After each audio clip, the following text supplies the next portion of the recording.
Ciclomotor transitando pelo acostamento de uma rodovia constitui infração de trânsito? Você consegue ver? Imagina, você tá lá, bem com a viatura encostada, vai ver o cara na cinquentinha dele, pelo acostamento. E aí? É ou não é infração? Eita. Multa ou não multa? Então, nesse caso aí, o Código de Trânsito, acertadamente, ele prevê que o local do ciclomotor transitar nas rodovias e nas vias de trânsito rápido é exatamente o acostamento. Por quê? Porque a cinquentinha ela só vai até 50 km por hora de velocidade máxima. Então, nesse caso, ele não teria condições de competir. Olha o Google fofocando. Eita, esse Google tá demais.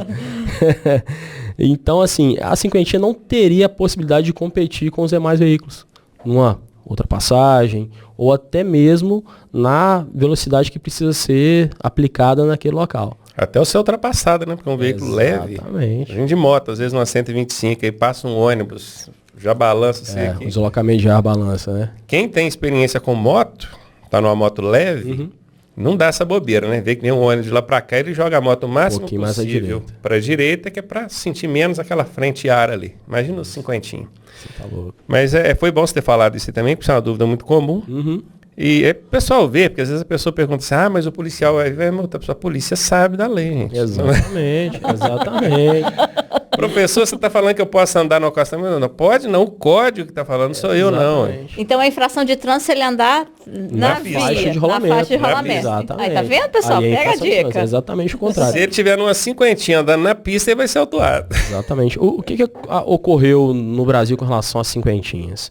Em cidades que têm grande área urbana, aliás, me perdoe, em cidades que têm grandes áreas rurais, a cinquentinha, ela acabou substituindo um outro meio de locomoção antigo lá, que era o cavalo. O pessoal deixou de andar a cavalo para andar na cinquentinha, certo? Então, a gente não pode impedir de maneira nenhuma, nem o Código de Trânsito prevê isso, de impedir que essa pessoa, que às vezes tem um poder aquisitivo um pouco mais restrito, ele deixe de se deslocar com agilidade, para o trabalho, para casa, etc., através da cinquentinha, né? O valor investido ali é muito menor do que... Ao mesmo tempo que a ideia não é limitar, restringir esse deslocamento, o Código de Trânsito precisa se preocupar também com a segurança dele. Por isso que permite ele circular pela rodovia se for pelo acostamento. Vai lá para o acostamento, lá no cantinho. Então a via desprovida de acostamento, ele não pode circular. Não pode. Abrindo um parêntese aí sobre charrete. Então a charrete deve entrar no mesmo... Exatamente. A charrete, eu não me recordo aqui, de nada específico para charrete semelhante a ciclomotores. Lá fala veículo de propulsão animal, né? Então, assim, nada específico com relação a isso. E até porque a gente tem o grande gargalo da legislação de trânsito do Brasil é que a gente não consegue aplicar a autuação de maneira prática, de doer no bolso lá do infrator, uma charrete, por exemplo. Nem para um ciclista. Nem para um ciclista. Nem para o pedestre. Não consegue lá, exatamente. Então não consegue se tiver alguém. Não Teve consegue. um dia, eu não lembro qual viagem que a gente estava fazendo, a charrete dentro da curva, praticamente parado, não tinha encostamento. Eu falei, meu Deus, esse moço vai virar estatística. Eu que não trabalho em rodovia, eu já vi um acidente feio envolvendo charrete, carroça. Em rodovia, imagina você que está aí, você deve ter visto alguns. Vou te falar até onde. Entre Moimirim e Reduto, eu chamo de Parada Breder. Ali tem um ponto de ônibus lá direito, não tem? Foi naquele ponto ali. O ônibus colidiu com a carroça. Parece que o cara estava atravessando só. Ele estava saindo da estrada de lá para vir pro lado de cá. Exatamente naquele ponto. O pai, ou sei lá, o adulto que estava na carroça, não teve grandes lesões não. Só relou, caiu lá e tal. Mas o menino, o ônibus passou assim na perna dele. Menino pequeno, devia ter uns 8, 10 anos.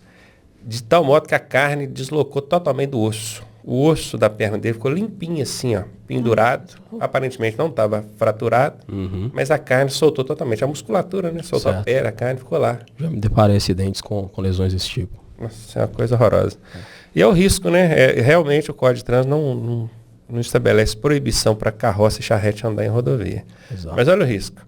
E você, como policial, não tem nem como autuar, porque não existe o... Contra até havia regulamentado autuações para pedestres e ciclistas há uns 2 anos, mas na hora de começar a valer, revogar a resolução. Isso. Hoje o Código prevê infrações e a possibilidade de autuação para o pedestre, para o ciclista, Mas na prática não tem como você fazer. Exatamente. É a questão da vinculação, né? Porque em alguns países fora, as infrações de trânsito, elas são do cidadão que é titular daquela placa daquele veículo. A infração é dele. Se ele vender o veículo, ele pega a placa dele e põe em outro veículo. E passa só o veículo para um terceiro. Nesse caso, essas infrações lá fazem sentido, né? Aqui não. Aqui as infrações acompanham o veículo, certo? É um ponto até que eu acho que deveria ser repensado aqui no Brasil com relação a isso.